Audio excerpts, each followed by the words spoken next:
નમસ્કાર દર્શક મિત્રો, સ્વાગત છે આપનું ઓનલાઈન ગુજરાત ન્યૂઝમાં. હું છું રિપોર્ટર કૌશિક.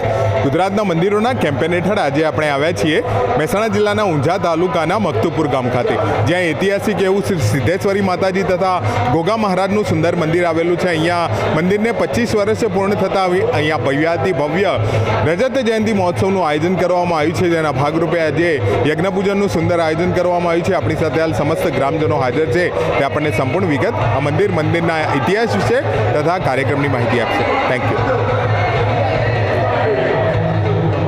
નમસ્કાર સાહેબ, શું નામ છે આપનું? ત્રિપોલભાઈ શિવરામભાઈ માજી સરપંચ.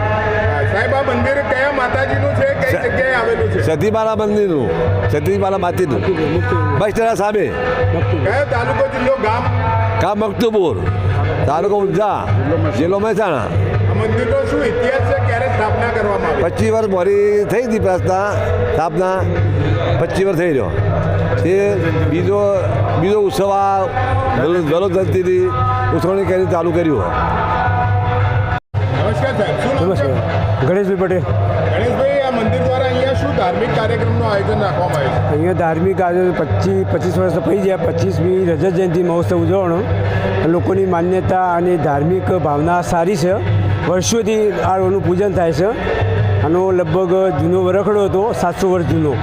એના ત્યાં નાનું મંદિર હતું અને અમારા પૂર્વજો અને વડીલોએ મોટું મંદિર, નાનું મંદિરમાંથી મોટું મંદિર બનાવ્યું અને એની ત્યારથી અમે એ લોકોની સેવા કરીએ છીએ. મંદિરની દરેકની ભાવના છે, જેની ભાવના પૂરી થઈ છે એ લોકોને માન્યતા આપે છે અને એની ભાવનાનો સારી સેવાઓ પણ આપે છે અને માનતાઓ રાખે છે. એની સફળતા પણ થાય છે અને લોકોની બહુ માનતાઓ છે અને આખા ગામરૂપી છે. આ મંદિર આખું ગામરૂપી પૂજા થાય છે. આ ઉત્સવમાં ગામરૂપી દરેક જણ આમંત્રણ, આખું ગામ સાથે રાખી અને દરેક દીકરીઓને અમે તેડાઈ છે, દરેક કોમની, અને દરેકને પ્રોત્સાહન સાથે અહીંયા ખાવા પીવાનું બધી સગવડ અને દાતાઓનું બહુ દાન અને એ લોકોનું બહુ ભાવના સારી અને અમે એના માટે બહુ સારું આયોજન કરી અને લોકોનું સારું અમારું બધું થઈ ગયું છે. નમસ્કાર સાહેબ, શું નામ છે આપનું? મારું નામ નાયક બેચરમી બાબુલાલ, મૂળ મકતુપુરના વતની, ટ્રસ્ટી શ્રી સિદ્ધેશ્વરી માતાજી સંસ્થાન મકતુપુર. આ મંદિર દ્વારા અહીંયા શું ધાર્મિક ઉત્સવો યોજાય છે? આ મંદિર સાહેબ 1999માં આની પ્રાણ પ્રતિષ્ઠા થયેલી અને અત્યારે 25 વર્ષ થયો એટલે રજત જયંતિ મહોત્સવ ઉજવવાનું સમસ્ત ગામરૂપી આયોજન થયેલ છે. અને આ મંદિરમાં દર વર્ષે નવરાત્રિનો ઉત્સવ અને મહાવદ પાંચમના દિવસે 1999માં જ્યારે પ્રાણ પ્રતિષ્ઠા થયેલી તેના પાટોત્સવ રૂપે દર વર્ષે એક વર્ષે હવન અને એક વર્ષે માતાજીની રમેણ, આ પ્રમાણે દર વર્ષે દેસાઈ ભાઈઓ તરફથી ઉજવવામાં આવે છે.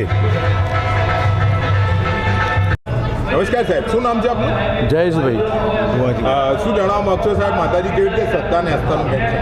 આ ગામની અંદર આ માતાજી અહીંયા બિરાજમાન થયા ઘણા વર્ષો થઈ ગયા અને આજે જ્યારે જે જગ્યાએ બિરાજમાન થયા એ દિવસે આ જગ્યા ઉપર કશું જ નહોતું, જંગલ જેવી વાત હતી. ત્યારે આ માતાજી જે દિવસથી ત્યાં બિરાજમાન થયા એ દિવસથી આખું ગામ 18 આલમ એના પ્રત્યે એટલી શ્રદ્ધા છે કે જે બી કઈ વસ્તુ માનીને જાય તો એનું કામ થઈ જાય છે. અને આજ સુધી એટલી દીકરીઓની તો એટલી શ્રદ્ધા છે કે આજે આ પ્રસંગ નિમિત્તે આખા ગામની 18 કોમની દીકરીઓ ફૂલ ઉત્સાહ સાથે આ અવસરમાં જોઈન થઈ અને આખો અવસર એકદમ ઉત્સાહભેર ઉજવ્યો. જય માતાજી. નમસ્કાર સાહેબ, શું નામ છે આપનું? અશોક પટેલ. અશોકભાઈ, 2 દિવસના શું કાર્યક્રમો યોજાય? કાર્યક્રમો સવારે કાલે 27 તારીખે નગરયાત્રા હતી. નગરયાત્રા પછી અભિષેક થયો. અભિષેક રાત્રે રાસ ગરબા હતા. આજે ઢોલ તાસા સાથે ધજાટન થશે. રાત્રે મહાઆરતી, ગંગા આરતી થશે. 2 દિવસના સંપૂર્ણ ગામના લગભગ 35,000 થી 40,000 માણસનો જમણવાર યોજાય છે અને બહુ સારું આયોજન છે. અમારા વડીલોની મહેનત આજે અમે એનો આનંદ લઈએ છીએ. જે વડીલોએ જે મહેનત કરી, આનો વિકાસ કર્યો, આજે અમે એમની પ્રજા એની સેવા કરીએ અને સેવા કરવાને વડીલોના આશીર્વાદથી, માતાજીની કૃપાથી અમને આખા ગામને આનંદ મળ્યો. ગામની 100% દીકરીઓ આજે હાજર છે, પરણિત અપરણિત ઉંમરલાયક બધી જ દીકરી 100% આજે આ માતાજીના પ્રસંગમાં ખૂબ હાજરી આપી, ખૂબ આનંદ છે અને ખૂબ માન્યતા છે માતાજીની. નમસ્કાર સાહેબ, શું નામ છે આપનું? બબલભાઈ શિવરામ પટેલ, બાબલભાઈ, શું જણાવવા માંગો છો તમે? મુકામ મકતુપુર, તાલુકો ઊંઝા, જિલ્લો મહેસાણા. અને મંદિરની શરૂઆત થઈ જ હું છું. અને આજે અત્યારે આ મંદિરનું પ્રતિષ્ઠા બધું પતી જાય ત્યાં સુધી દાઢી નહીં કરવાની, જમીન ઉપર ઊંઘવાનું, જૂતો નહીં પહેરવાનો. આ મારો સંકલ્પ છે 26મી તારીખથી, એટલે 1 મહિનો આખો ચાલે.